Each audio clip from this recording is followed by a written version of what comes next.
It's more or less chronological, so we end right here about maybe 87-ish. And so part two is probably going to focus right in the early 90s. Um, it's going to be a lot about Jawaiian, which tell the history of reggae in Hawaii. You got to get into Jawaiian and island music too. So it's going to focus mainly on that, and then which includes FM 100, which a lot of people say, well, that's kind of what boosted the popularity of Jawaiian music. And then part three, we're going to get more into roots and culture. 985, which played more of the rootsier stuff, that came along after FM 100 as like the first big competitor in terms of commercial radio. So that's basically it, and still shooting and editing those parts. Part two in June, part three September. You did a wonderful job this lady. Thank you. I got a question. Sure. If you really think about it, like, were you kind of scared a little bit, like thinking about the local people's reaction to like the whole truth of like the genesis of it? No, I wanted it. You wanted it like I that. wanted it like So you that. did it like that. Oh yeah, I wanted. Well, the story is the story, and I'm kind of welcoming anyone to challenge it. And for the most part, surprisingly enough, in the YouTube comments and the Instagram comments, people are positive and kind of welcoming to the story as it is. Before it released, we had people in the comments talking about black erasure and appropriation, stuff like that. After the release, not so much. So I mean, it kind of picks up the roots of it. So yeah, great job, man. thank you.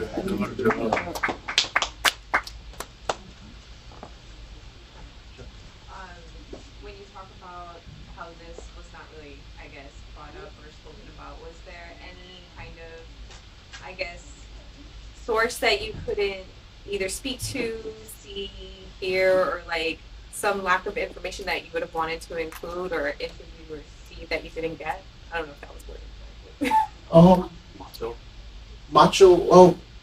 Macho was, I did reach out to Macho. I did get in contact with him, but deadlines, we were running short on deadlines, and I had that. What you saw in there was an interview from the PBS archive from 1985.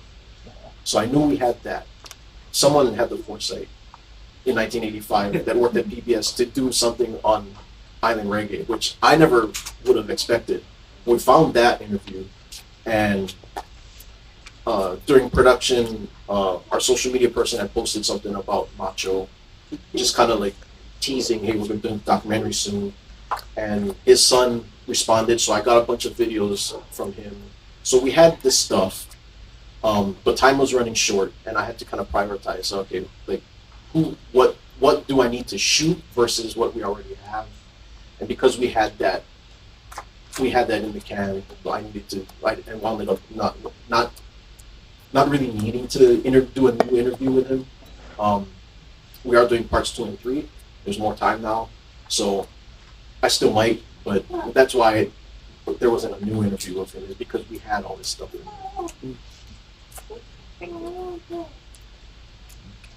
What was the most challenging part to create this? Finding B-roll, like I think people have asked me. It's like it's weird. Like it's easier to find a picture of Hawaii from like 1910 than it is finding that picture of Jubilee from like 1980. Because nobody had brought cameras to the bars. Like nobody thought you needed to document that. So like finding footage, pictures and video to support this whole story from just the 1970s and 80s was rough. Like down to the wire, like down to maybe like 2-3 weeks ago, I was still trying to get clearance to use even newspaper articles because I couldn't find anything. That was far and away the hardest part. Is Hawaii County going to be in it? Hawaii County, I will talk about them. I don't know if I'm able to get to the Big Island to do the interview though, because they're based there. Well, they were just, that's a huge part of it. Yeah.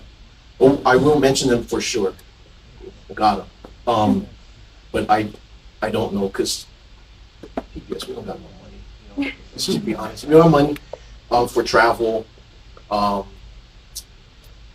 so I'll mention them. I have to, but in terms of like interviewing them, I don't know if I'm gonna be able to. I don't know if I'm gonna be able to get there.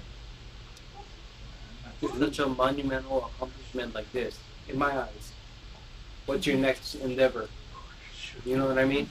Yeah. Part 4, part 5. Part Okay, 6. so it's gonna be. No. Part 3 is it. Part 3 is it, and then they're talking about cutting together feature length film and doing screenings and so on. I'm focused on finishing first. For me and for PBS, I'm working on something with Bishop Museum. That's more Hawaiian culture. We're still fleshing out writing scripts, so that's gonna be after September. That's really it. Like I'm trying not to put anything else on the plate until it finishes. Yeah, this has been 2.5 years. I think we started in 23. I think I interviewed you like a long time ago. You're like the second interview I did. Yeah, so it's winding down. End of September. I can pivot to something else. Or is there any way it could be like featured in like a international film kind of thing because it's so culture based, you know? Yeah, I hope so. That festival in Poland that you saw in the beginning, they had already reached out because when I contacted them to use that clip, they were interested in screening it there at that festival. So I had to tell them we'll only have 1/3 of it done, but you know we'll talk later. But yeah, definitely want to not keep it to YouTube. Do more physical stuff. One more thing. Sure. On Dillingham, in the early 80s, there was a club for Holy County played for 2 years that you couldn't get into any night unless you got there early and stand in line. Was that Jubilee? I don't remember the name. Yeah. But that, if we can find some information on that, that'd be important. Yeah, I think it was Jubilee because they name checked it in. Yeah, that makes sense. Yeah. I got a bad memory. Yeah. Yeah. That's just finding that one picture of Jubilee was like, I don't know, we had to blast on Facebook, like, anybody got, and we got that one picture, so if any of y'all know how to find those pictures, please let me know. Did you just like fall into this project, or are you like, have you been following all this stuff? Like, are you a reggae nerd? Like, or did you just fall into this project? You know what I mean? I would say I'm a reggae nerd, but I wasn't necessarily ignorant on it either. Just growing up in Hawaii, hard to not know any of this stuff. But I wasn't really a nerd about it, and I kind of wanted to come into the project more ignorant so I could present it like to people that wouldn't know from someone that didn't know as much as I didn't.